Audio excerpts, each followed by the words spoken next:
నేను సిద్ధాంతం కోసం కమిట్మెంట్ తో పార్టీ కోసం పనిచేశాను. మా జేపీ నడ్డా గారు ఎక్కడ పోటీ చేయమంటే అక్కడ పోటీ చేస్తా, ఎక్కడ పోటీ చేయొద్దు అంటే ఎక్కడ పోటీ చేయ. పోలింగ్ బూత్ స్థాయిలో పనిచేయాలంటే పోలింగ్ బూత్ స్థాయిలో పనిచేస్తా, జిల్లా స్థాయిలో పనిచేయమంటే జిల్లా స్థాయిలో పనిచేస్తా, పక్క రాష్ట్రంలో పనిచేయమంటే పక్క రాష్ట్రంలో పనిచేస్తా. నేను పార్టీ నిర్ణయించినటువంటి నిర్ణయానికి కట్టుబడి ఉండే వ్యక్తిని తప్ప నేను ఇక్కడ పోటీ చేస్తా అక్కడ పోటీ చేస్తా అని చెప్పే వ్యక్తిని కాదు. పార్టీ నిర్ణయమే నాకు శిరోధార్యం.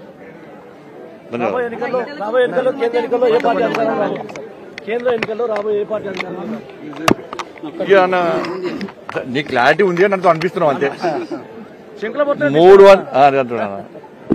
350 సీట్లకు పైగా ఓన్లీ బీజేపీ గెలవబోతుందన్న.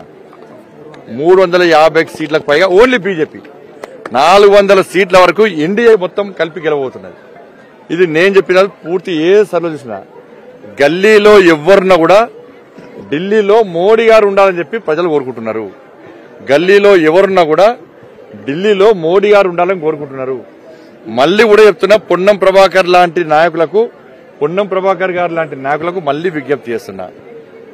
కేంద్రంలో బీఆర్ఎస్ పార్టీ కార్యకర్తలకు కాంగ్రెస్ పార్టీ కార్యకర్తలకు విజ్ఞప్తి చేస్తున్నా, మీరు మొండి పట్టుకుపోకండి.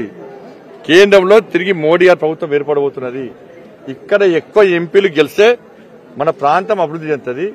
గతంలో అభివృద్ధి చేద్దామంటే అప్పటి బీఆర్ఎస్ పార్టీ ప్రభుత్వం సహకరించలే. ఈ విషయాన్ని కాంగ్రెస్ పార్టీ మంత్రులే శాసనసభ వేదికగా బహిరంగపరిచిన విషయం మనందరం చూసినాం.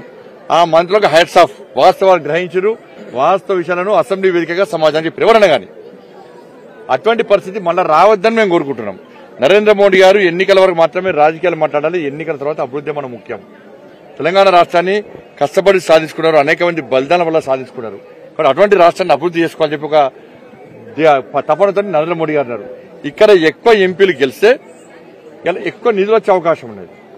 బీఆర్ఎస్ పార్టీలో వాళ్ళైతే గెలవరు, అది మూసి నదిలేసినట్టు ఓటు. కాంగ్రెస్ పార్టీ గెలిస్తే కేంద్రంలో అధికారంలో వచ్చే అవకాశం ఉందా? లేదు. కాబట్టి ఇక్కడ అందరం కలిసి రాజకీయాలు పక్క పెట్టి ఇలా బీజేపీ అభ్యర్థులను గెలిపించే ప్రయత్నం చేస్తే తెలంగాణలో అభివృద్ధి ఎక్కువ జరుగుతుంది, ఎక్కువ నిధులు వస్తాయి, అందరూ కలిసి కట్టే నిధులు తీసుకురావచ్చు. ఇది మా విజ్ఞప్తి, మా విన్నపం.